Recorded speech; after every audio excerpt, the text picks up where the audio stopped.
આજના મુખ્ય સમાચાર આવી રહ્યા છે। વાવાઝોડાની અસર ચારે બાજુ જોવા મળી રહી છે, તો 50 કિલોથી નીચેના વ્યક્તિ ઘરની બહાર ના ઉભા રહે, નહીં તો વાવાઝોડું તમને હેસકા ખવડાવી શકે છે।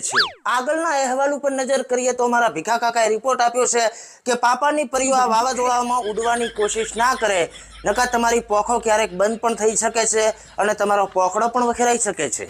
વાવાઝોડામાં ધોતિયું પહેરતા કાકાઓમાં ભયનો માહોલ, મુન્ની બદનામ હુઈ ડાર્લિંગ તેરે લીએ।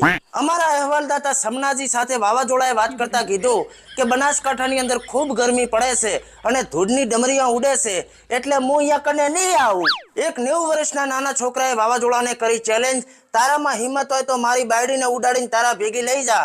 વાવાઝોડું બોલ્યું, તારી ગાય થઈ ગયો બાપા। એક બીજા અગત્યના સમાચાર આવી રહ્યા છે કે એક વાંઢો રોડ ઉપર ઊભો હતો અને સામે વાવાઝોડું ચાલુ હતું। એને એક આશા હતી કે વાવાઝોડામાં મારી બાયડી ઉડીને આવશે અને હું એને કેચ કરીને એની હારે ફેરા લઈ લઉં તો મારું વાટામણું ભાગી જશે।